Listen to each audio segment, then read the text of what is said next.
എല്ലാ കൂട്ടുകാർക്കും the kids എജു സോണിൻ്റെ പുതിയ ക്ലാസ്സിലേക്ക് സ്വാഗതം. എല്ലാവരും സ്കൂളിലൊക്കെ പോയി പ്രവേശനോത്സവത്തിലൊക്കെ പങ്കെടുത്തു സന്തോഷമായിട്ട് വന്നിരിക്കുകയാണ്. അപ്പോൾ ഇന്ന് മുതൽ നമുക്ക് പാഠപുസ്തകത്തിലെ പാഠങ്ങൾ കൂടി പഠിച്ചു തുടങ്ങാം. ഇന്ന് 5ാം ക്ലാസ്സിലെ ഇംഗ്ലീഷ് പാഠപുസ്തകത്തിലെ ആദ്യത്തെ യൂണിറ്റ് ആണ് നമ്മൾ നോക്കുന്നത്. നമുക്ക് പാർട്ട് 1, പാർട്ട് 2 എന്നിങ്ങനെ 2 ടെക്സ്റ്റുകളാണുള്ളത്. പാർട്ട് 1 3 യൂണിറ്റ്, പാർട്ട് 2 2 യൂണിറ്റ്, അങ്ങനെ മൊത്തം 5 യൂണിറ്റാണ് നമുക്ക് ഉള്ളത്. ഒന്നാമത്തെ പാർട്ടിലെ ആദ്യത്തെ യൂണിറ്റ് എന്ന് പറയുന്നത് ദ വാംത്ത് ഓഫ് ലവ് എന്നാണ്.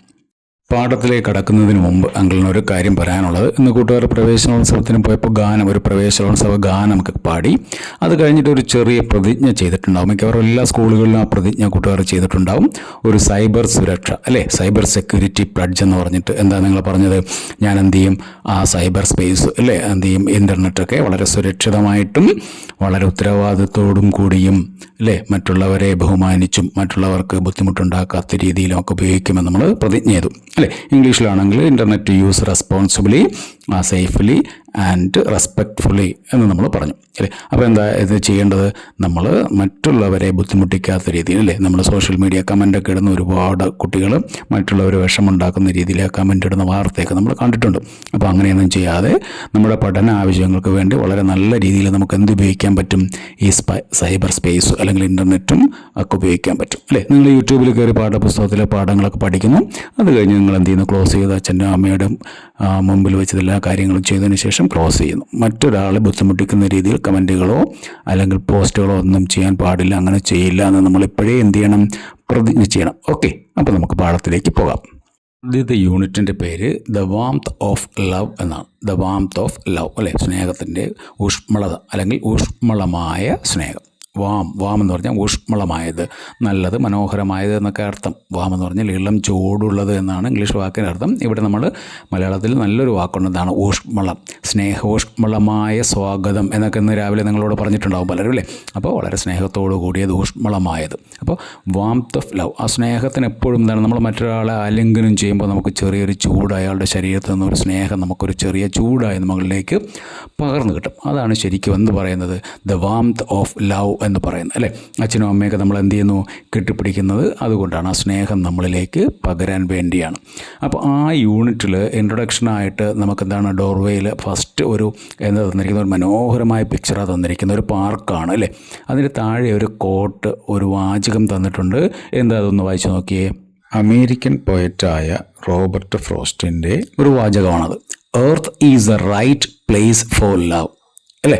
അപ്പോൾ എന്താണ് റൈറ്റ് പ്ലേസ് ഫോർ ലവ് അല്ലെ? സ്നേഹം, നമുക്ക് സ്നേഹം കിട്ടാൻ, സ്നേഹം പങ്കുവയ്ക്കാൻ, മറ്റുള്ളവരോടൊത്ത് സ്നേഹപൂർവ്വം ഇടപഴകാനൊക്കെ പറ്റിയ സ്ഥലം ഏതാ? മുറിക്കകത്താണോ? മുറിക്കകത്ത് ലാപ്ടോപ്പിൽ യൂട്യൂബും കണ്ടിരുന്നാൽ അങ്ങനെ ചെയ്യാൻ പറ്റും? ഇല്ല. പിന്നെ എന്ത് ചെയ്യണം? നമ്മൾ പ്രകൃതിയിലേക്ക് ഇറങ്ങണം. എർത്ത് അല്ലേ, ഭൂമിയാണ്, നാച്ചറാണ് അല്ലേ. Nature is a book to be studied നമ്മൾ പറയാറുണ്ടല്ലേ. നമുക്ക് മനോഹരമായ പാഠങ്ങൾ പകർന്നു തരുന്ന ഒരു പുസ്തകമാണ് പ്രകൃതി. ഇവിടെ earth is the right place for love എന്നാണ് ആര് പറയുന്നത്? അമേരിക്കൻ കവിയായിട്ടുള്ള റോബർട്ട് ഫ്രോസ്റ്റ് പറയുന്നത്. അദ്ദേഹത്തിൻ്റെ stopping by woods on a snowy evening എന്ന് പറയുന്ന മനോഹരമായൊരു കവിതയുണ്ട്. പണ്ടൊക്കെ പാഠപുസ്തകത്തിലൊക്കെ സ്ഥിരമായിട്ട് പഠിക്കാനുണ്ടായിരുന്നൊരു കവിതയാണ്. ആ കവിതയിൽ അദ്ദേഹം പറയുന്നുണ്ട്, എന്താണ്? Miles to go before I sleep അല്ലേ. നമ്മൾ ഉറങ്ങുന്നതിന് മുമ്പ് അല്ലെങ്കിൽ ഈ ജീവിതത്തിൽ നമ്മൾ മറ്റെന്തെങ്കിലുമൊക്കെ നേടുന്നതിന് മുമ്പ് നമുക്ക് ഒത്തിരി കാര്യങ്ങൾ ചെയ്യാനുണ്ട്. കൂട്ടുകാരോടൊത്ത് കളിക്കാനുണ്ട്, കൂട്ടുകാരെ സ്നേഹിക്കാനുണ്ട്, പഠിക്കാനുണ്ട്, അച്ഛനും അമ്മയോടും സ്നേഹപൂർവ്വം പെരുമാറാനുണ്ട്. അങ്ങനെ ഒത്തിരി കാര്യങ്ങൾ നമുക്ക് ചെയ്യാനുണ്ട് എന്നാണ് അദ്ദേഹം പറഞ്ഞു വയ്ക്കുന്നത്. അദ്ദേഹം ഇവിടെ പറഞ്ഞത് earth is the right place for love അല്ലേ. ആ പാർക്കിൽ നോക്കുമ്പോൾ നമുക്ക് ഒത്തിരി നല്ല നല്ല കാര്യങ്ങൾ കാണാം അല്ലേ. നമ്മൾ പ്രകൃതിയിലേക്ക് ഇറങ്ങി കാണുന്നതെല്ലാം നല്ല കാര്യങ്ങൾ തന്നെയാണ്. ഇവിടുത്തെ കാര്യം നോക്കൂ. പാർക്കിൽ എന്ത് ചെയ്യുന്നു? ഒരു അച്ഛനും അമ്മയും ഒരു കുട്ടിയും ഇരുന്ന് സംസാരിക്കുന്നു വളരെ സ്നേഹപൂർവ്വം. ആ കുട്ടിയെ ചേർത്ത് പിടിച്ചുകൊണ്ട് അച്ഛൻ അമ്മ എന്തോ വാത്സല്യപൂർവ്വം പറയുന്നുണ്ട് അല്ലേ. ആ മരത്തിൽ നോക്കൂ, മരത്തിലും എന്ത് തന്നെ നമ്മൾ കാണുന്നു? ഒരു അമ്മ പക്ഷിയും കുഞ്ഞു പക്ഷികളും ഉള്ള ഒരു കൂട്, നമുക്ക് മനോഹരമായ ഒരു കുടുംബത്തിൻ്റെ സിമ്പിൾ തന്നെയാണ് അവിടെയും. ആ പാർക്കിലാണെങ്കിൽ കുറേ കുട്ടികൾ ആഘോഷപൂർവ്വം അല്ലെ, ആഹ്ലാദപൂർവ്വം എന്ത് ചെയ്യാണ്? കളിക്കുകയാണ്. അപ്പോൾ എല്ലായിടത്തും എന്താണ്? സ്നേഹം നിറയുകയാണ്. നമ്മൾ സാധാരണ പറയുന്നത് പോലെ എല്ലായിടത്തും എന്ത് ചെയ്യുകയാണ്? പോസിറ്റിവിറ്റി നിറയുകയാണ് അല്ലേ. ഓക്കെ, ഒരു ചിത്രമുണ്ട്, 2 ഭാഗങ്ങളായിട്ട് കൊടുത്തിരിക്കുകയാണ്. Picture 1, picture 2. നമുക്ക് കണ്ടപ്പോൾ തന്നെ മനസ്സിലായി ഫസ്റ്റ് ഡേ ഓഫ് സ്കൂൾ അല്ലേ, സ്കൂളിലേക്ക് പോകുന്ന ആദ്യത്തെ ദിവസം. നമ്മുടെ വീടുകളിലൊക്കെ മിക്കവാറും ഈ 2 ചിത്രങ്ങളിൽ ഏതെങ്കിലും ഒന്ന് തന്നെ ആയിരിക്കും. ചിലപ്പോൾ ചിരിച്ചുകൊണ്ട് പോകുന്ന ചിത്രമായിരിക്കും, ചില കൂട്ടുകാരൊക്കെ കരഞ്ഞുകൊണ്ട് പോകുന്ന അവസ്ഥയും ഉണ്ടായിക്കണം. അപ്പോൾ നിങ്ങളൊരു കാര്യം ചെയ്യുക, ഇതിലൊന്ന് കമൻറ്റ് ചെയ്തേക്കുക. നിങ്ങളുടെ വീട്ടിൽ ഇന്ന് രാവിലെ നടന്നത് പിക്ചർ 1 ആണോ പിക്ചർ 2 ആണോ എന്ന് കമൻറ്റ് ചെയ്യുക. അപ്പോൾ അങ്കിളിനും അറിയാമല്ലോ നിങ്ങൾ എത്ര സന്തോഷത്തോടെയാണോ വിഷമത്തോടെയാണോ നിങ്ങൾ സ്കൂളിൽ പോയതെന്നൊക്കെ. ഓക്കെ, അതിൽ ചോദിച്ചിട്ടുണ്ട്, എന്താ ചോദിച്ചിരിക്കുന്നത്, what is the first boy doing? ആദ്യത്തെ ബോയ് എന്താ ചെയ്യുന്നത്? ഹി ഈസ് വെരി ഹാപ്പി അല്ലേ? Is he happy? Yes, the first boy is very happy. He is happy to go to school ഇല്ലേ, അവൻ സ്കൂളിലേക്ക് പോകാൻ വളരെ സന്തോഷത്തോടെ അമ്മയോട് യാത്രയൊക്കെ പറയുകയാണ്. But the second boy is not so happy അല്ലേ, he is crying because he doesn't want to go to school. അവൻ എന്ത് ഇഷ്ടമല്ല, സ്കൂളിലേക്ക് പോകാൻ ഇഷ്ടമല്ല. കുറേ ദിവസമായിട്ട് വീട്ടിലൊക്കെ നിന്ന് ആ വീട്ടിലെ സാഹചര്യങ്ങളുമായിട്ടൊക്കെ ഇടപെട്ട് അതുമായിട്ടൊന്ന് പൊരുത്തപ്പെട്ടപ്പോൾ അല്ലേ സ്കൂളിലേക്ക് പോകാൻ അവൻ ആഗ്രഹിക്കുന്നില്ല. പക്ഷെ അവൻ്റെ അമ്മ എന്ത് ചെയ്യുന്നുണ്ട്, അവനെ നിർബന്ധിച്ച് അല്ലെങ്കിൽ വളരെ സ്നേഹപൂർവ്വം എന്തൊക്കെ പറഞ്ഞ് അവനെ സ്കൂളിലേക്ക് അയക്കാൻ വേണ്ടി ശ്രമിക്കുന്നുണ്ട്. അപ്പോൾ നിങ്ങൾ ഇന്നത്തെ ദിവസം നിങ്ങൾ ജസ്റ്റ് ഒന്ന് റിമൈൻഡ് ചെയ്തതിന് ശേഷം നമുക്ക് അടുത്ത അടുത്ത ഭാഗത്തിലേക്ക് പോകാം. ജസ്റ്റ് ഒന്ന് ആലോചിച്ച് നോക്കിയാൽ, നിങ്ങൾ ഇന്നത്തെ ദിവസം സ്കൂളിൽ പോയത്, അവിടെ നടന്ന കാര്യങ്ങളൊക്കെ ഒന്ന് ആലോചിച്ച് നോക്കിയേ. യൂണിറ്റിലെ ഫസ്റ്റ് ചാപ്റ്റർ, നമുക്കിതിനകത്ത് 3 ചാപ്റ്ററാണുള്ളത്. ഒന്നാമത്തെ ചാപ്റ്റർ ദ കിസ്സിങ് ഹാൻഡ്, രണ്ടാമത്തേത് ഈ ഹാൻഡ് എന്ന് പറയുന്നൊരു പോയമാണ്, മനോഹരമായൊരു പോയം. ദെൻ ദ ഡോട്ട് എന്ന് പറയുന്ന ഒരു പോർഷനും കൂടി ഉണ്ട്. അങ്ങനെ നമ്മൾ 3 ചാപ്റ്റേഴ്സാണ്. First chapter the kissing hand അല്ലേ. ഹെഡിങ്ങിനെ കുറിച്ച് നമുക്ക് പിന്നെ സംസാരിക്കാം. അപ്പോൾ നിങ്ങൾ കഥ പഠിച്ചു കഴിയുമ്പോൾ നിങ്ങൾക്ക് ദ കിസ്സിങ് ഹാൻഡ് എന്ന് പറഞ്ഞാൽ എന്താണെന്ന് മനസ്സിലാവും. അപ്പോൾ നിങ്ങൾ അതിനെക്കുറിച്ച് അന്നേരം നമുക്ക് കുറച്ച് കൂടുതലായിട്ട് സംസാരിക്കാം. എന്താണ് തന്നിരിക്കുന്നത്? In this story a little raccoon named Chester is hesitant about going to school. Now let us see what happens to him. അല്ലേ, ഈ കഥയിൽ എന്താണ്, ഒരു റക്കൂൺ എന്ന് പറയുന്നത് അമേരിക്കൻ ഭാഗത്ത് കാണപ്പെടുന്ന ഒരു കരടിയാണ്. പേര് ചെസ്റ്റർ എന്നാണ്. ചെസ്റ്റർ, പിന്നെ അവൻ്റെ അമ്മ. അപ്പോൾ ഇവർ 2 പേരും കൂടെ ഉള്ള ഒരു ചെറിയൊരു കഥയാണ് അത്. നമുക്ക് നോക്കാം എന്താ പറഞ്ഞിരിക്കുന്നത്. ചെസ്റ്ററിൻ്റെ എന്താ പ്രശ്നം നമുക്ക് കണ്ടപ്പോൾ തന്നെ മനസ്സിലായി, അല്ലെങ്കിൽ ഫസ്റ്റ് യൂണിറ്റ് എന്താണെന്ന്. ചെസ്റ്ററിന് സ്കൂളിലേക്ക് പോകാൻ ആഗ്രഹമില്ല. A little raccoon named Chester he's hesitant about going to school അല്ലേ, അവന് സ്കൂളിലേക്ക് പോകാൻ യാതൊരു താല്പര്യമില്ല. അപ്പോൾ എങ്ങനെ അവനെ സ്കൂളിലേക്ക് അമ്മ പറഞ്ഞു വിടുന്നു എന്നാണ് ഇതിനകത്ത് പറഞ്ഞിരിക്കുന്നത്. ഇതിൻ്റെ സംഭാഷണത്തിൻ്റെ രീതികളും നമ്മളൊരാളിനോട് മറ്റൊരാളിനോട് ചോദ്യം ചോദിക്കുന്നതും അതിൻ്റെ ഉത്തരം പറയുന്നതും, ഒരാളെ എങ്ങനെ നമ്മളൊരു കാര്യം പറഞ്ഞ് മനസ്സിലാക്കാൻ നമുക്ക് എങ്ങനെ ഇംഗ്ലീഷിൽ സംസാരിക്കാം എന്നൊക്കെയാണ് ഈ ചാപ്റ്ററിൽ നമ്മൾ ഒന്നുകൂടി മനസ്സിലാക്കേണ്ടത്. ഓക്കെ, അതും ഈ ചാപ്റ്ററിൻ്റെ ഒരു ഉദ്ദേശമാണ്. അതും കൂടെ കുട്ടികൾ മനസ്സിൽ വെച്ചേക്കുക. Okay. Chester raccoon stood at the edge of the forest and cried, I don't want to go to school, he told his mother. I want to stay home with you. I want to play with my friends. I want to play with my toys. I want to read my books. I want to sing on my sing. Please, may I stay home with you? Miss Raccoon took Chester by the hand and nuzzled his ear. അപ്പോൾ അമ്മയും മകനും കൂടെ എന്ത് ചെയ്യുകയാണ്, സ്കൂളിലേക്ക് പോകാൻ വേണ്ടിയിട്ട് at the edge of the forest അല്ലേ, കാടിൻ്റെ അറ്റത്തെത്തി. അവിടെയാണ് സ്കൂളുള്ളത്. സ്കൂളിൽ കൊണ്ടാക്കാൻ വേണ്ടിയിട്ട് അമ്മയും മകനും കൂടെ വന്നപ്പോഴാണ് എന്ത് ചെയ്യുന്നത്, ചെസ്റ്റർ ഭയങ്കര കരച്ചിൽ. എന്താ ചെസ്റ്റർ പറയുന്നത്? I don't want to go to school. എനിക്ക് സ്കൂളിൽ പോകണ്ട. നിങ്ങൾ രാവിലെ പറഞ്ഞില്ല എനിക്ക് സ്കൂളിൽ പോകണ്ട. I don't want to go to school. നിങ്ങളങ്ങനെ പറഞ്ഞോ? അതേ, നിങ്ങൾ വില്ലിങ്ങായിട്ട് സ്കൂളിൽ പോയോ? എന്തായാലും ഇവിടെ ചെസ്റ്റർ പറയുകയാണ് I don't want to go to school. നോക്കിയേ, അപ്പോൾ എനിക്കൊരു കാര്യം ചെയ്യണ്ട. I don't want to do this അല്ലേ. നിങ്ങൾ വീട്ടിൽ പറയുകയാണ് എനിക്ക് സ്കൂളിൽ പോകണ്ട എന്നെങ്ങനെ പറയും? I don't want to go to school. എനിക്ക് മിഠായി വേണ്ട എന്നെങ്ങനെ പറയും? I don't want this sweet അല്ലേ. I don't want this sweet. Okay, അപ്പോൾ അമ്മയോട് പറഞ്ഞു. എന്നിട്ട് അവൻ പറയുക I want to stay home with you. സ്കൂളിൽ പോകാതെ പിന്നെ എന്ത് ചെയ്യണം? എൻ്റെ ആഗ്രഹം എന്താ? I want to stay home with you. എനിക്ക് അമ്മയോടൊപ്പം വീട്ടിൽ തന്നെ നിൽക്കണം. ഇത്രയും ദിവസം ഞാൻ വീട്ടിൽ അമ്മയുടെ കൂടെ അല്ലേ നിന്നത്, ഇനിയും എനിക്ക് അമ്മയുടെ കൂടെ തന്നെ നിൽക്കണം അല്ലേ. I want to play with my friends. കാട്ടിൽ ഈ കുഞ്ഞു റക്കൂനെ പോലെ വേറെയും റക്കൂന്മാരുണ്ട് അല്ലേ, അവരോടൊപ്പം എന്ത് ചെയ്യണം? റക്കൂൻ്റെ കൂട്ടുകാർ എന്തായാലും റക്കൂനായിരിക്കും, മറ്റു മൃഗങ്ങളൊക്കെ കൂട്ടുകാരായിട്ടുണ്ടാവാം അല്ലേ. യെസ്, അപ്പോൾ നമ്മൾ കൂട്ടുകാരെ സെലക്ട് ചെയ്യുന്നതിൽ അങ്ങനെ യാതൊരു റെസ്ട്രിക്ഷൻ വയ്ക്കേണ്ട കാര്യമില്ല. എല്ലാ കുട്ടികളോടും എന്ത് ചെയ്യുക? സൗഹൃദപൂർവ്വം കൂട്ടുകാരായിട്ട് പെരുമാറുക. Okay, I want to play with my friends.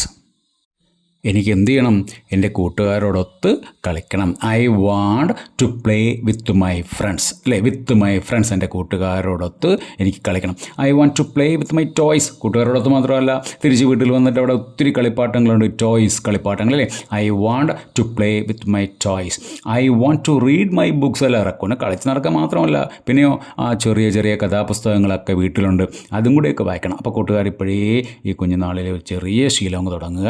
നല്ല പുസ്തകങ്ങൾ, ഇഷ്ടപ്പെട്ട ഇംഗ്ലീഷോ മലയാളമോ ഏത് ഭാഷയാണ് നിങ്ങൾക്ക് വായിക്കാൻ ഏറ്റവും ഇഷ്ടം, ആ ഭാഷയിലെ ചെറിയ ചെറിയ കഥകളൊക്കെ നിങ്ങൾ വീട്ടിൽ വരുന്ന ബാലമാസികളൊക്കെ നിങ്ങൾ വായിക്കുന്നുണ്ടായിരിക്കും. അതുകൂടാതെ ചെറിയ ചെറിയ പുസ്തകങ്ങൾ ലൈബ്രറിയിൽ നിന്നെടുത്ത് അച്ഛനും അമ്മയോട് പറയുക, അവരെടുത്തുകൊണ്ട് തരും. അല്ലെങ്കിൽ അവരുടെ കൂടെ നിങ്ങൾ ലൈബ്രറിയിൽ പോയി നിങ്ങൾക്ക് ഇഷ്ടപ്പെട്ട പുസ്തകം സെലക്ട് ചെയ്യുക. I want to read my books. ഇവിടെ റെക്കോൺ പറഞ്ഞതുപോലെ അമ്മയോട് പറയുക, അമ്മേ, mum, I want to read some books, അല്ലേ? എനിക്ക് ചെറിയ പുസ്തകങ്ങൾ, സം സ്റ്റോറീസ്, അല്ലേ? ചെറിയ ചെറിയ കഥകളൊക്കെ വായിക്കണം എന്ന് ആഗ്രഹമുണ്ട്. Please suggest some good book എന്ന് അമ്മയോട് പറഞ്ഞാൽ മതി. അമ്മ എന്ത് ചെയ്യും? നിങ്ങൾക്ക് നല്ല പുസ്തകങ്ങൾ എടുത്തുകൊണ്ട് വന്ന് തരും. Okay. I want to sing on my sing. എന്താ അതിൻ്റെ അർത്ഥം? സ്വിങ്, SWING, സ്വിങ് എന്ന് പറഞ്ഞാൽ ഊഞ്ഞാൽ. ഊഞ്ഞാൽ ആടുന്നതിനും സ്വിങ് എന്ന് തന്നെയാണ് പറയുന്നത്. ഒരേ സമയം തന്നെ നൗൺ ആയിട്ടും വെർബായിട്ടും ഉപയോഗിക്കുന്നതാണ് ആ വാക്ക്. അതൊക്കെ കുറച്ചുകൂടെ വലിയ ക്ലാസ്സുകൾ നിങ്ങൾക്ക് വിശദമായിട്ട് പഠിക്കാം. I want to swing on my swing, അല്ലേ? ഊഞ്ഞാലാടണം. Please may I stay home with you. Raccoon ഇങ്ങനെ അമ്മയോട് കൊഞ്ചി ചോദിക്കണം, പ്ലീസ് അമ്മേ, may I stay home with you. ഞാൻ അമ്മയോടൊപ്പം വീട്ടിൽ നിന്നോട്ടെ, എനിക്കിന്ന് സ്കൂളിൽ പോകണ്ട. അപ്പോഴേ എന്ത് ചെയ്താൽ നിങ്ങൾ അമ്മയാണെങ്കിൽ എന്ത് പറയും? ആ ശരി മോൻ ഇവിടെ തന്നെ ഒന്നോ എന്ന് പറയൂല. അമ്മ എന്ത് ചെയ്യും? എങ്ങനെയെങ്കിലും നിങ്ങളെ സ്കൂളിൽ പറഞ്ഞിട്ട്, മോനെ സ്കൂളിൽ പോകണം, സ്കൂളിൽ പോയേ പറ്റൂ, പഠിച്ച് വലുതാവണ്ടേ, അച്ഛനെ പോലെ വലുതാവണ്ടേ, അല്ലെങ്കിൽ മാമനെ പോലെ വലുതാവണ്ടേ എന്നൊക്കെ ചോദിച്ചിട്ട് നിങ്ങളെ ഇങ്ങനെ കൊഞ്ചിച്ച് എങ്ങനെയെങ്കിലും എന്ത് ചെയ്യും? സോപ്പിട്ട് സ്കൂളിലേക്ക് അയക്കും. അതുപോലെ ഇവിടെ മിസ് റക്കൂൺ എന്താ ചെയ്തേ? Miss raccoon took Chester by the hand and nuzzled his ear. Miss raccoon എന്ത് ചെയ്തു? ടുക്ക് ചെസ്റ്റർ ബൈ ഹാൻഡിൽ ചെസ്റ്ററിനെ വാരിയെടുത്തു, കയ്യിലെടുത്തു, വാരിയെടുത്തിട്ട് എന്ത് ചെയ്തു? And nuzzled his ear. Nuzzled, നിങ്ങളുടെ അമ്മ എന്താ ചെയ്യുന്നത്? എടുത്തിട്ട് എവിടെ ഇങ്ങനെ, അല്ലേ, കൈ കൊണ്ടോ മൂക്ക് കൊണ്ടോ ഒക്കെ ഇങ്ങനെ എന്ത് ചെയ്യും? ഇങ്ങനെ ഉമ്മ വയ്ക്കുമ്പോൾ നമ്മൾ മൂക്കിട്ട് ഇങ്ങനെ ഉരയ്ക്കുന്നതിനാണ് നസിൽ എന്ന് പറയുന്നത്. ഇവിടെ കരടി എന്ത് ചെയ്യുന്നു? ഉമ്മ വയ്ക്കുമ്പോൾ സ്വാഭാവികമായിട്ട് എൻ്റെ മൂക്ക് ഇങ്ങനെ നീണ്ടിരിക്കണം, അല്ലേ? മൂക്ക് വെച്ച് കുഞ്ഞ് റെക്കോണിൻ്റെ ചെവിയിൽ ഇങ്ങനെ എന്ത് ചെയ്തു? ഉരസി, ഉരുമി. നമ്മൾ ഉരുമുക എന്ന് പറയും, അല്ലേ? പൂച്ചയൊക്കെ ചെയ്യുന്ന കണ്ടിട്ടില്ലേ വീട്ടിൽ? ഇങ്ങനെ കിടന്നിട്ട് ഇങ്ങനെ നമ്മൾ ഉരുമുക. അപ്പോൾ എന്ന് പറയുന്ന പോലെ എന്ത് ചെയ്തു? കുഞ്ഞ് ചെസ്റ്ററിനെ അമ്മ എന്ത് ചെയ്തു? കയ്യിലെടുത്തിട്ട് അവൻ്റെ ചെവിയിൽ, നസിൽഡ് ഹിസ് ഇയർ, അവൻ്റെ ചെവിയിൽ എന്ത് ചെയ്തു? സ്വന്തം മൂക്കുകൊണ്ട് ഇങ്ങനെ ഉരസി, ഇക്കിളിപ്പെടുത്തി, വാത്സല്യം കാണിക്കുന്ന ഒരു പ്രവൃത്തിയാണ്, സ്നേഹം കാണിക്കുന്ന, അഫെക്ഷൻ കാണിക്കുന്ന ഒരു പ്രവൃത്തിയാണത്. ഓക്കെ. അകത്ത് നമുക്ക് രണ്ട് ചെറിയ ചോദ്യങ്ങൾ കൂടി തന്നിട്ടുണ്ട്, അല്ലേ? അതിൻ്റെ ഉത്തരം കൂടെ നമുക്ക് നോക്കി പോകാം. എന്താണെന്ന് ചോദ്യം ചെയ്തിരിക്കുന്നത്, Chester doesn't want to go to school, why? Chester എന്തുകൊണ്ടാണ് സ്കൂളിൽ പോകാൻ? പഠിക്കേണ്ടെന്നൊരു ആഗ്രഹം ഉള്ളതുകൊണ്ടാണോ? അല്ല, ചെസ്റ്റന് വീട്ടിൽ നിൽക്കണം, കൂട്ടുകാരോടൊത്ത് കളിക്കണം, പിന്നെ വീട്ടിലുള്ള പുസ്തകങ്ങളൊക്കെ വായിക്കണം, കളിപ്പാട്ടങ്ങളുണ്ട്, അല്ലേ? ടെക്സ്റ്റുള്ള സെൻറ്റൻസ് തന്നിട്ടുണ്ട്, നമുക്കത് വായിച്ചു കഴിഞ്ഞാൽ നമുക്ക് സ്വന്തമായിട്ട് തന്നെ എഴുതാവുന്നതേ ഉള്ളൂ. Chester doesn't want to go to school, why? എന്തുകൊണ്ടാണ് ചെസ്റ്ററിന് സ്കൂളിലേക്ക് പോകാൻ ആഗ്രഹമില്ലാത്തത്? Chester doesn't want to go to school because he wants to stay home with his mother, അല്ലേ? അവൻ എന്ത് ചെയ്യണം? He wants to stay home with his mother, അമ്മയോടൊപ്പം വീട്ടിൽ തന്നെ നിൽക്കണം എന്നാണ് അവൻ്റെ ആഗ്രഹം. അതുപോലെ തന്നെ and he also wants to play with his friends, അല്ലേ? He wants to play with his friends. അവൻ എന്ത് ചെയ്യണം? കൂട്ടുകാരോടൊത്ത് കളിക്കണം. പിന്നെ he also wants to play with his toys and read books, അല്ലേ? എന്ത് ചെയ്യണം? പുസ്തകങ്ങൾ വായിക്കണം എന്ന് ആഗ്രഹമുണ്ട്, ടോയ്സ് കളിപ്പാട്ടങ്ങൾ വെച്ച്, അല്ലേ, എന്ത് ചെയ്യണം? കളിക്കണം എന്ന് ആഗ്രഹമുണ്ട്. അതുകൊണ്ടാണ് എന്ത് ചെയ്യുന്നത്? ചെസ്റ്റർ സ്കൂളിലേക്ക് പോകാൻ ആഗ്രഹിക്കാത്തത്. ഓക്കെ. അവിടെ രണ്ടാമതൊരു ചോദ്യം കൂടി ചോദിച്ചിട്ടുണ്ട്. If you were in Chester's place what would you do? നിങ്ങളാണ് ചെസ്റ്ററിൻ്റെ സ്ഥാനത്ത്, നിങ്ങളാണെങ്കിൽ എന്ത് ചെയ്യും? സ്കൂളിൽ പോകുമോ പോകാതിരിക്കുമോ? അപ്പോൾ ഇന്ന് എന്താ നടന്നത് നിങ്ങൾക്ക് തന്നെ അറിയാം, അതനുസരിച്ച് ഉത്തരം എഴുതിയാൽ മതി, അല്ലേ? അപ്പോൾ നമ്മളാണെങ്കിൽ ചെസ്റ്ററിൻ്റെ സ്ഥാനത്ത് എന്ത് ചെയ്യും? നമ്മൾ പറയുകയാണല്ലേ, ചെസ്റ്ററിൻ്റെ സ്ഥാനത്ത് നമ്മളാണെങ്കിൽ നമ്മൾ സ്കൂളിൽ പോകും, ഈ ചെസ്റ്റർ, അല്ലേ, ഒരു അഴുക്കക്കുട്ടി തന്നെ എന്നാണ് നമ്മൾ പറയുന്നല്ലേ. ഇന്ന് രാവിലെ കരഞ്ഞ കുട്ടികളാണെങ്കിൽ പോലും പറയൂലേ, ചെസ്റ്ററിനെ പോലെ അല്ല ഞാൻ, എന്താണ്, ഞാൻ സ്കൂളിൽ പോകും. അപ്പോൾ നമുക്ക് എങ്ങനെ എഴുതാം? If I were in Chester's place I would go to school. ഞാൻ എന്ത് ചെയ്യും? തീർച്ചയായും സ്കൂളിലേക്ക് പോകും. I would go to school, അല്ലേ? ഞാൻ കാരണം എന്താണ്? എനിക്കറിയാം അവിടെ ചെന്ന് കഴിഞ്ഞാൽ പുതിയ ചെസ്റ്റർ പറയുന്നത് എന്ത് ചെയ്യുന്നു? അല്ലേ, സ്കൂളിൽ പോകാതെ അമ്മയോടൊപ്പം കളിക്കണം, അവിടെ വേറെ കൂട്ടുകാരൊക്കെ ഉണ്ട്, അവരോടൊപ്പം കളിക്കണം. പക്ഷെ നമുക്ക് എന്ത് ചെയ്യും? We would get new friends in the school, അല്ലേ? അപ്പോൾ അതുകൊണ്ട് തീർച്ചയായും ഞാൻ എന്ത് ചെയ്യും? If I were in Chester's place I would go to school, അല്ലേ? I will get their new friends. വേണമെങ്കിൽ നമുക്ക് അങ്ങനെയൊക്കെ എഴുതാം, അല്ലേ? New friends and new teachers, there will be a lot of books in the school. സ്കൂളിൽ library ഉണ്ട്, അവിടെ നിന്ന് പുസ്തകം എടുത്ത് വായിക്കാം. അങ്ങനെ school will be A happy place for me, so I would definitely go to school. ഞാൻ തീർച്ചയായിട്ടും എന്ത് ചെയ്യും? സ്കൂളിലേക്ക് പോകും. ഓക്കെ, അതാണ് ഒന്നാമത്തെ ഭാഗം. ഇനി നമുക്ക് അടുത്ത പോർഷനിലേക്ക് പോകാം. ഓക്കെ. ഇപ്പോൾ രണ്ടാമത്തെ ഭാഗത്തിൽ എന്താ തന്നിരിക്കുന്നത്? അമ്മ അവനെ എങ്ങനെ സ്കൂളിൽ പറഞ്ഞയക്കും, അല്ലേ? സ്കൂളിൽ പോയല്ലേ പറ്റൂ. അപ്പോൾ അമ്മ എങ്ങനെയാണ് അവനെ സ്നേഹപൂർവ്വം സ്കൂളിലേക്ക് പറഞ്ഞു വിടാൻ അമ്മ എന്തൊക്കെ കാര്യങ്ങളാണ് ചെയ്യുന്നത് എന്നാണ്. അപ്പോൾ അമ്മ പറയുകയാണ്, sometimes we all have to do things we don't want to do. She told him gently, അല്ലേ? ദേഷ്യപ്പെട്ടാണോ പറഞ്ഞത്? അല്ല, വളരെ സോഫ്റ്റായിട്ട് വളരെ സാവധാനം അമ്മ പറയുകയാണ്, മോനെ എന്ത് ചെയ്യും? സംടൈംസ്, ചിലപ്പോഴൊക്കെ, sometimes we all have to do things we don't want to do. We don't want to do, അല്ലേ? ചില കാര്യങ്ങൾ നമ്മൾ എന്ത് ചെയ്യുന്നില്ല, ചെയ്യാൻ ആഗ്രഹിക്കുന്നില്ല. There are certain things that we don't want to do. ഇപ്പോൾ അതിലൊന്നാണ് റക്കൂനെ സംബന്ധിച്ചിടത്തോളം എന്താണ്, സ്കൂളിലേക്ക് പോകാൻ അവൻ ആഗ്രഹിക്കുന്നില്ല. അപ്പോൾ അമ്മ പറയുകയാണ്, അങ്ങനെ ചില കാര്യങ്ങളുണ്ട്, we all have to do. പക്ഷേ നമുക്കെല്ലാം അത് ചെയ്യേണ്ടി വരും. കാരണം എന്താണ്, ചില കാര്യങ്ങൾ നമ്മൾ ചെയ്തേ പറ്റും. ഇപ്പോൾ സ്കൂളിൽ പോവുക, ഭക്ഷണം കഴിക്കുക, ചില കുട്ടികൾക്ക് അല്ലെങ്കിൽ മരുന്ന് കഴിക്കുക. അസുഖം വരുമ്പോൾ മരുന്ന് കഴിക്കാൻ നമുക്ക് ഇഷ്ടമല്ല, പക്ഷേ കഴിച്ചേ പറ്റൂ, അല്ലേ? അസുഖം കുറയണമെങ്കിൽ ഭക്ഷണം കഴിക്കാനായിട്ട് ഇഷ്ടമില്ലാത്ത കുട്ടികളുണ്ട്, പക്ഷേ ഭക്ഷണം കഴിച്ചേ പറ്റൂ, അല്ലേ? ഓക്കെ. എന്നതുപോലെ ചില കാര്യങ്ങൾ അങ്ങനെയാണ്. Even if they seem strange and scary at first, but you will love school once you start. നമ്മളെല്ലാവരും എന്ത് ചെയ്തേ പറ്റൂ. Even if they seem strange and scary at first, അല്ലേ? ആദ്യം അവയൊക്കെ നമുക്ക് സ്കെയറി എന്ന് പറഞ്ഞാൽ പേടിപ്പിക്കുന്നത്. നമുക്ക് അവ അപരിചിതമായിട്ട്, നമുക്കൊരു പരിചയമില്ല. സ്കൂളിലൊക്കെ പോകുന്നു, ആദ്യമായിട്ട് സ്കൂളിൽ പോകുമ്പോൾ അവിടെയുള്ള കാര്യങ്ങളൊക്കെ കാണുമ്പോൾ നമ്മൾ ഞെട്ടിപ്പോകില്ലേ? മുതിർന്ന കുട്ടികൾ, വലിയ വലിയ ചേട്ടന്മാർ, അധ്യാപകർ, സ്കൂളിലെ ഗേറ്റിലെ വാച്ച്മാൻ, അല്ലേ? സ്റ്റുഡൻസ് പോലീസിൻ്റെ കുട്ടികൾ, NCCയിലെ കുട്ടികൾ യൂണിഫോം കൊണ്ട് നിൽക്കുന്നു, തലയിൽ തൊപ്പി വെച്ചവർ, തൊപ്പി വയ്ക്കാത്തവർ, ഒത്തിരി കാര്യങ്ങൾ. ഇതൊക്കെ ഒരു കൊച്ചു കുട്ടിയെ സംബന്ധിച്ചിടത്തോളം അവന് ചിലപ്പോൾ പേടി തോന്നും. അയ്യോ, SPCയിലെ കുട്ടികളെ കാണുമ്പോൾ പോലീസ് നിൽക്കുന്നു എന്ന് പറഞ്ഞ് ചിലപ്പോൾ പേടിക്കും. അപ്പോൾ സ്കെയറി, ചിലപ്പോൾ പേടിപ്പിക്കുന്ന കാര്യങ്ങളൊക്കെ ആയിരിക്കും. എങ്കിൽ പോലും we have to do certain things, but you will love school once you start. അമ്മ പറയുകയാണ്, പക്ഷേ നീ എൻ്റെ വാക്ക് നീ ഓർത്ത് വെച്ചു, നീ ഒരിക്കൽ പോയി തുടങ്ങിയാൽ തീർച്ചയായിട്ടും നിനക്ക് സ്കൂള് ഇഷ്ടപ്പെടും. You will make new friends and play with new toys. ഇവിടെ മാത്രമല്ല, സ്കൂളിലും നിനക്ക് പുതിയ കൂട്ടുകാരെ കിട്ടും. അവിടെയും നിനക്ക് പുതിയ പുതിയ കളിപ്പാട്ടങ്ങൾ കളിക്കുവാൻ വേണ്ടി കിട്ടും, അല്ലേ? അതുപോലെ you can read new books and swing on new swings, അല്ലേ? പുതിയ പുതിയ പുസ്തകങ്ങൾ നിനക്ക് എന്ത് ചെയ്യാൻ പറ്റും? അവിടെ നിന്നും, സ്കൂളിൽ നിന്നും കിട്ടും. നമ്മുടെ പാഠപുസ്തകത്തിൽ തന്നെ മനോഹരമായ കഥകളുണ്ട്. ഇത് നോക്കും, നമ്മളിപ്പോൾ പഠിച്ചുകൊണ്ടിരിക്കുന്നതിന് നല്ലൊരു കഥയാണ്. 5ാം ക്ലാസ്സിൽ പോകണ്ട, എനിക്ക് 5ാം ക്ലാസ്സിലേക്ക് പഠിക്കേണ്ട എന്ന് പറഞ്ഞ് 4ാം ക്ലാസ്സിൽ വെച്ച് നിർത്തി കഴിഞ്ഞാൽ ഈ മനോഹരമായ കഥ നമുക്ക് പഠിക്കാൻ പറ്റുമായിരുന്നോ? ഈ കഥയിൽ തന്നെ നമ്മൾ പറഞ്ഞില്ലേ, പുസ്തകം വായിക്കുന്ന കാര്യം പറഞ്ഞു. അപ്പോൾ പുതിയ പുതിയ പുസ്തകങ്ങൾ വായിക്കേണ്ടതിൻ്റെ ആവശ്യകത, പുതിയ പുസ്തകങ്ങൾ നമുക്ക് പരിചയപ്പെടാൻ പറ്റി, എല്ലാം നമ്മൾ സ്കൂളിൽ പോകുന്നത് കൊണ്ടാണ് പറ്റുന്നത്, അല്ലേ? You can read new books and swing on new swings. നിനക്ക് എന്ത് ചെയ്യാം? പുതിയ പുതിയ ഊഞ്ഞാലുകളിൽ സ്കൂളിൽ എന്ത് ചെയ്യും? ഇവിടെ 1-2 ഊഞ്ഞാലുകളിൽ സ്കൂളിൽ ഒത്തിരി ഊഞ്ഞാലുകളുണ്ട്. അതിലൊക്കെ നിനക്കാടാം. പല നിറത്തിലുള്ളത്, പലതരത്തിലുള്ള കയറുകൾ കൊണ്ട് കെട്ടിയത്, പലക അടിച്ചതും, അല്ലെ കമ്പ് കെട്ടിയതും, അല്ലെങ്കിൽ പ്ലാസ്റ്റിക്കിലുള്ള ഊഞ്ഞാലും ഇരുമ്പിലുള്ളതും ചങ്ങലയിട്ട് തൂക്കിയിരിക്കുന്നത് നിങ്ങൾ കണ്ടിട്ടുണ്ടാവും, അല്ലേ? അപ്പോൾ അത്തരം വിവിധ തരത്തിലുള്ള ഊഞ്ഞാലുകളുണ്ട്. അതിലൊക്കെ നിനക്കിരുന്നാടാം. ബിസൈഡ്സ് അതുമാത്രമല്ല, അതിനും പുറമേ. ബിസൈഡ്സ് എന്ന് പറയുന്ന വാക്കിൻ്റെ അർത്ഥം എന്താണ്? അതിനും പുറമേ. ഓക്കെ. ബിസൈഡ്സ് അത് മാത്രമല്ല, ഷീ ആഡഡ്. ആഡ് ചെയ്യാന്ന് പറഞ്ഞാൽ നമുക്കറിയാമല്ലോ, നമ്മൾ കണക്കിൽ ആഡ് ചെയ്യുന്നു, കൂട്ടുന്നു, അല്ലേ? കൂട്ടിച്ചേർത്തു. ഷീ ആഡഡ്, കൂട്ടിച്ചേർത്തു. I know a wonderful secret that will make your nights at school seem as warm and cosy as your days at home. അപ്പോൾ നിനക്ക് ഇല്ലേ, സ്കൂളിൽ പോവുകയാണ്. ഇവിടെ എന്താ പറഞ്ഞിരിക്കുന്നത്? Your nights at school. സ്കൂളിൽ നിൻ്റെ രാത്രി. അപ്പോൾ സ്വാഭാവികമായിട്ടും നമ്മൾ വനത്തിലുള്ള ഒരു കഥാപാത്രങ്ങളാണ്. അവിടുത്തെ സ്കൂൾ നടക്കുന്നത് രാത്രി സമയത്താണ്, അല്ലെങ്കിൽ സന്ധ്യാസമയത്താണ് എന്ന് മനസ്സിൽ വയ്ക്കുക. അപ്പോൾ അതിന് ക്ലിയർ ആവും. ഓക്കെ. അപ്പോൾ നീ എന്ത് ചെയ്യുകയാണ്? I know a wonderful secret. മനോഹരമായൊരു രഹസ്യം, ഒരു സീക്രട്ട്, ഒരു കുഞ്ഞു മാജിക്, ഒരു രഹസ്യം എനിക്കറിയാം. എന്ത് ചെയ്യാനായിട്ട്? നിനക്ക് സ്കൂളിൽ പോയിട്ടൊക്കെ ഇരിക്കാൻ വിഷമമാണ്, പേടിയാണല്ലോ. അത് മാറ്റാൻ, ആ പേടി മാറ്റാൻ നിൻ്റെ സ്കൂളിലെ സമയം, നിൻ്റെ സ്കൂൾ സമയം, ആ നൈറ്റ് അറ്റ് സ്കൂൾ, നിൻ്റെ സ്കൂളിലെ സമയം എന്താക്കാൻ വേണ്ടിയിട്ട്? അല്ലേ, ഊഷ്മളവും, വാം ആൻഡ് കോസി എന്ന് പറഞ്ഞാൽ കംഫർട്ടബിൾ, സുഖകരമായത് എന്നർത്ഥം. ഓക്കെ. വാം ആൻഡ് കോസി, അല്ലേ? ഊഷ്മളവും വളരെ സുഖകരവുമായതുമാക്കാൻ നിനക്ക് വീട്ടിൽ എങ്ങനെയാണോ നിനക്ക് തോന്നുന്നത്, വീട്ടിലെ അതേ അനുഭവം തന്നെ നിന്റെ സ്കൂളിലും ഉണ്ടാക്കാൻ, അല്ലെങ്കിൽ സ്കൂളിൽ നിനക്ക് ആരുമില്ല, സ്കൂളിൽ നീ ഒറ്റപ്പെടുന്നു എന്ന് തോന്നലുണ്ടെങ്കിൽ അത് മാറ്റാൻ എനിക്കൊരു കുഞ്ഞു സീക്രട്ട് അറിയാം. I know a wonderful secret എന്ന് അമ്മ പറഞ്ഞല്ലേ. സീക്രട്ട് എന്ന് കേൾക്കുമ്പോൾ നമുക്കും സ്വാഭാവികമായിട്ടും ഇതിൽ മാജിക്ക് സീക്രട്ട് അമ്മ ഒരു രഹസ്യം പറയട്ടെ എന്ന് പറയുമ്പോൾ നിങ്ങൾ ഓടി അമ്മയുടെ അടുത്ത് ചെല്ലും അല്ലേ, അല്ലെങ്കിൽ അച്ഛനോ നിങ്ങളുടെ ചേച്ചിയോ ചേട്ടനോ ഒക്കെ പറയണ്ടേ ഞാനൊരു രഹസ്യം പറയട്ടെ കുഞ്ഞുഞ്ഞെ എന്ന് പറയുമ്പോൾ നിങ്ങൾ എന്ത് ചെയ്യും, ഓടി അടുത്തേക്ക് ചെല്ലും. അതുപോലെ ഇവിടെ ചെസ്റ്ററും അതുപോലെയാ. ചെസ്റ്റൻ്റെ രഹസ്യം എന്ന് കേട്ടപ്പോൾ ചെസ്റ്റൻ്റെ കണ്ണൊക്കെ അങ്ങ് വിടായിരുന്നു. Chester wiped away his tears and looked interested. താല്പര്യപൂർവ്വം അമ്മയെ നോക്കി അല്ലേ. ചെസ്റ്ററിന് പെട്ടെന്ന് മുഖത്തും ചെയ്തു ഒരു താല്പര്യം, ഒരു ക്യൂരിയോസിറ്റിയൊക്കെ വന്നു. Chester wiped away his tears, അവൻ്റെ കണ്ണുനീരൊക്കെ അങ്ങ് തുടച്ചു. A secret? What kind of secret? ആര് ചോദിക്കുക? ചെസ്റ്റർ ചോദിക്കുക. A secret? രഹസ്യമോ? What kind of secret? എന്ത് രഹസ്യം?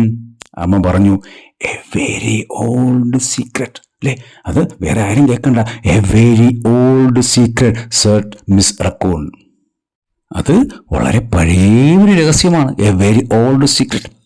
അമ്മ എവിടെ നിന്നാണ് അത് പഠിച്ചത്? അമ്മ പറയുക, I learned it from my mother and she learned it from her mother. അല്ലേ, റെക്കോണിന്റെ ചെസ്റ്ററിന്റെ അമ്മ പറയുക, മ്യൂസിക് റെക്കോൺ പറയുക, ഈ രഹസ്യം ഞാൻ പഠിച്ചത് എൻ്റെ അമ്മയിൽ നിന്നാണ്. എൻ്റെ അമ്മ പഠിച്ചതോ?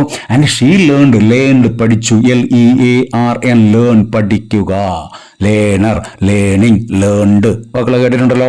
I learned it from my mother. എൻ്റെ അമ്മയുടെ കയ്യിൽ നിന്നാണ്. I learned the secret, I learned the trick or secret from my mother and my mother learned it from her mother. അല്ലേ, നമ്മുടെ പല രഹസ്യങ്ങളും പല സീക്രട്ടുകളും പല മാജിക്കുകളും പല കാര്യങ്ങളും നമ്മുടെ കുടുംബത്തിലുള്ള വീട്ടിലുള്ള പല കാര്യങ്ങളും എങ്ങനെയാണല്ലേ അപ്പൂപ്പന്മാരുടെ കയ്യിൽ നിന്നേ നമുക്ക് എന്ത് ചെയ്യുന്നു, പകർന്ന് കിട്ടുന്നതാണ്. ഓക്കെ, ഇവിടെ പറയുകയാണ് ആ സീക്രട്ടിന്റെ പേരെന്താ? It is called the kissing hand. Okay, ആ രഹസ്യം ദ കിസ്സിംഗ് ഹാൻഡ് എന്നാണ് ആ രഹസ്യത്തിന്റെ പേര്. The kissing hand asked Chester. Chester വാക്ക് കേട്ടപ്പോൾ തന്നെ ദ കിസ്സിംഗ് ഹാൻഡ്, അങ്ങനെ ഒരു രഹസ്യമോ? The kissing hand asked Chester. What is that? അപ്പൊ അമ്മ പറയാ, ഐ വിൽ ഷോ യു. ഞാൻ നിനക്ക് കാട്ടിത്തരാം. അല്ലേ, ഐ വിൽ ഷോ യു. ഞാൻ ആ മാജിക് അല്ലെങ്കിൽ ഞാൻ ആ രഹസ്യം നിനക്ക് കാട്ടിത്തരാം. അവിടെ ഒരു ചോദ്യം നമുക്കുണ്ട്. എന്താ? Chester's mother told him the old secret. എന്താണ് രഹസ്യം? നമ്മൾ ഐ വിൽ ഷോ യു എന്ന് പറഞ്ഞിട്ട് കാണിച്ചു കൊടുക്കുമല്ലോ സ്വാഭാവികമായിട്ടും. What may be the secret? എന്തായിരിക്കും ആ സീക്രട്ട് എന്നാണ് ചോദിച്ചിരിക്കുന്നത്. അപ്പം നിങ്ങൾ എന്തെങ്കിലും ഒരു നിങ്ങളുടെ ഊഹം ഒന്ന് എന്ത് ചെയ്യുക, എഴുതുക. അപ്പോൾ കൂട്ടുകാർ എന്ത് ചെയ്യുക, ക്ലാസ് കണ്ടുകൊണ്ടിരിക്കുന്ന കൂട്ടുകാർ നിങ്ങളുടെ എന്തായിരിക്കും ആ സീക്രട്ട് എന്നുള്ളത് ഒന്ന് കമൻറ്റ് ചെയ്യുക. എന്നിട്ട് നമുക്ക് അടുത്ത ഭാഗത്തിലേക്ക് പോകാം. ഓക്കെ, അപ്പോൾ കമൻറ്റ് ചെയ്തോ എങ്കിൽ ഉത്തരം പറയട്ടെ. എന്തായിരിക്കും കമൻറ്റ്? എന്തായിരിക്കും സീക്രട്ട്? അമ്മ സീക്രട്ട് പറഞ്ഞില്ലേ, ദ കിസ്സിംഗ് ഹാൻഡ് ആണ് എന്ന് അമ്മ ആൾറെഡി പറഞ്ഞു കഴിഞ്ഞു. അപ്പോൾ നമുക്ക് മനസ്സിലായി എന്തായിരിക്കും. അമ്മ ചെസ്റ്ററിൻ്റെ കയ്യിൽ എന്ത് കൊടുക്കാൻ പോവുകയാണ്? ഉമ്മ കൊടുക്കാൻ പോവുകയാണ് അല്ലേ. അപ്പോൾ what may be the secret? The secret may be kissing hand. The miss Rangoon may kiss Chester's hand. അല്ലേ, എന്ത് ചെയ്യുന്നു? ചെസ്റ്ററിൻ്റെ കൈകളിൽ അമ്മ ഉമ്മ വയ്ക്കും. This may be the secret. ഇതായിരിക്കും സീക്രട്ട് എന്ന് പറയുന്നത്. അപ്പോൾ ഇന്നത്തെ ക്ലാസ്സിൽ ഇത്രയേ ഉള്ളൂ. ഈ രണ്ടും ഭാഗമായിരിക്കും മിക്കവാറും കൂട്ടുകാർക്ക് സ്കൂളിൽ പഠിപ്പിച്ചിട്ടുണ്ടാവുക. ചില ക്ലാസ്സിലൊക്കെ കുറച്ചായിരിക്കും പഠിപ്പിച്ചിട്ടുണ്ടാവുക. അപ്പോൾ അതുകൂടെ ഒന്ന് കമൻറ്റ് ചെയ്തേക്കുക. ഏത് ഭാഗം വരികയാണ് പഠിപ്പിച്ചത്, അടുത്ത ക്ലാസ്സിൽ ഏതാണ് പഠിപ്പിക്കേണ്ടത് എന്നും കൂടി ഒന്ന് കമൻറ്റ് ചെയ്യുക. അപ്പോൾ എല്ലാ കൂട്ടുകാരും സുരക്ഷിതരായിരിക്കുക. നന്ദി, നമസ്കാരം.